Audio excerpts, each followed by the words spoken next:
Student Adawiyah BINTI GHAZALI, and my number matrik A20A1918.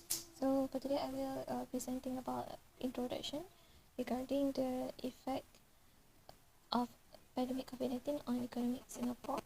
Just for introduction, Singapore is one of the world's wealthiest countries with a low unemployment rate and a business-friendly regulatory climate. Singapore's economy is dominated by service, although it also produces electronics and chemicals and manage one of the world's largest ports. Integrated circuits, refined petroleum, and computers are all major exports. Other than that, export of electronics, manufacturing, and machinery, financial service, tourism, and the world's busiest cargo seaport drive Singapore economy. And next is the economic activities that Singapore rely on is electronics, manufacturing, and machinery, financial service, tourism, and the world business cargo seaport. And license and permit fees, government property leasing, penalties, and forfeitures, and capital earnings. For this slide, I will explain the impact of COVID-19 on inflation rates of various types of the sector. First of all, the inflation rate for electricity costs has dropped due to the open electricity market, passing lower retardation in electricity prices due to retardation in consumption rates. Next, the inflation rates for the cost of services tend to fall by 1.1% due to vacation spending and airfare. After that, the rate for the sharp fall in oil prices also decreased because of the global profitable declaration and the anticipated increase in the oil frost. Last but not least, the rate for rent as well as particular transportation costs to increase by 1.6% in April from 1.5% in March, where it was amid soaring service costs. For this slide, I will present the impact of COVID-19 to the inflation rate in Singapore. During this pandemic of COVID-19, it has caused inflation and inflation rates in Singapore to continue to rise slowly in the coming months due to various factors analogues as rising energy frost prices, food commodity prices, business at harvest, and frost disruptions, especially for products analogues as semiconductors.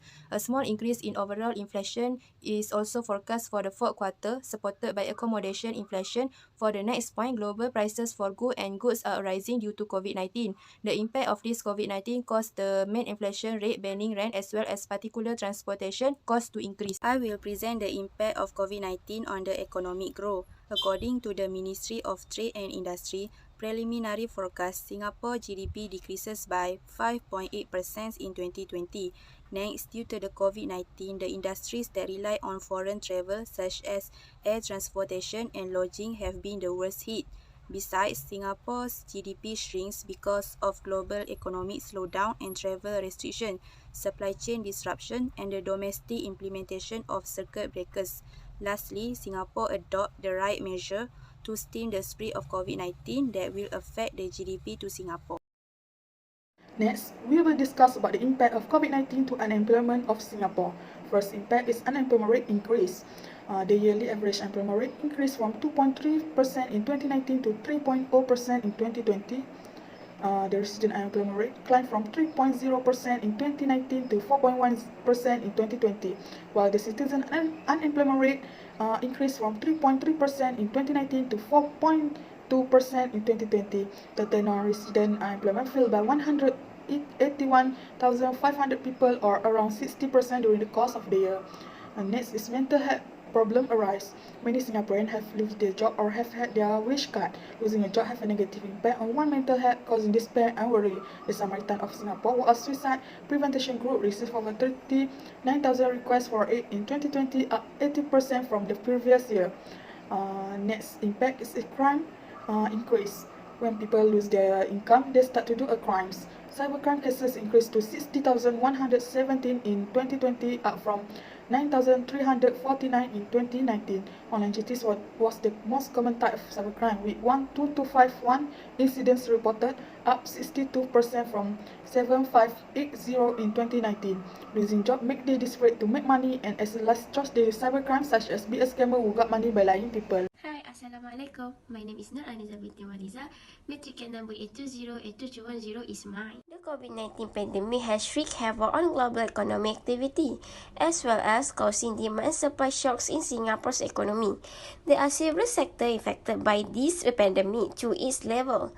Overall, the COVID-19 pandemic is likely to have a substantial impact on the Singapore economy. To begin with, worldwide and local travel limitations imposed to combat the spread of COVID-19 have resulted in a significant decrease in tourist arrival in Singapore and international air travel in general. The Department of Statistics Retail Sale Index and Beverage Sale Index both declined 9.6% and 16.4% year-on-year in February respectively, as more individuals stay at home before decreasing to 14.1% and 23.6%. Declining external demand supply chain disruption has caused damage to externally focused industry including manufacturing, wholesale, commerce, transportation, and storage. Certified progress payments that were processed for nominal construction production fell by 1.2% year-over-year in March, while residential real estate sales fell by 22% and 57% year-over-year in March and April respectively.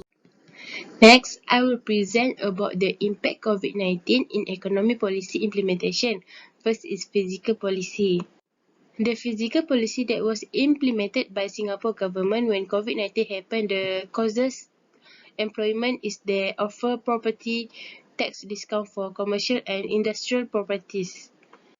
The Singapore government also gave a pay subsidy for each eligible new local employee under the Jobs Growth Incentive to encourage business to hire local workers faster.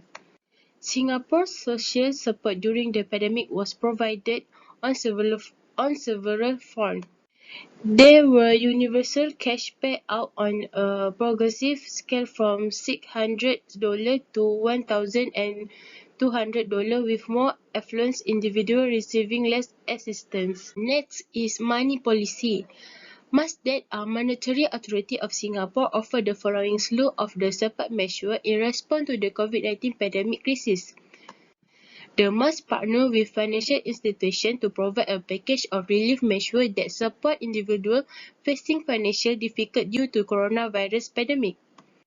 The must encourage bank and finance companies incorporated in Singapore to have an upper limit on their total dividend per share for FY 2020 and 60% of 2019 levels.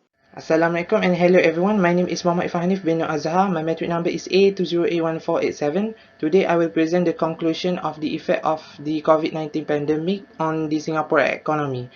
First, the government must examine and restructure stimulus initiative based on pressing requirements, market conditions, previous expenditures in building infrastructure and other factors. Second, the government should consider some factors for the country's economic recovery, including increased economic activity by contributing to the economic multipliers that can be achieved with the interference of various external parties, as well as the ability of the government-led projects to replace directly impacted the demand. In the short term, this will have an impact on the country's exports, imports, and e-commerce. Meanwhile, the possibility for the long-term growth is a crucial role for humans in programs aimed on developing skills and safeguarding people's health in the future, particularly through the decrease of air and water pollution. In daily life, water is the most crucial natural resource for people and all living creatures. As a result, we assure from various parties in the effective use of technology to ensure a better life in the future by funding public use goods, such as modern energy through sanitation, address the problem of current economic inability by providing obstructive subsidies that impede the long-term growth.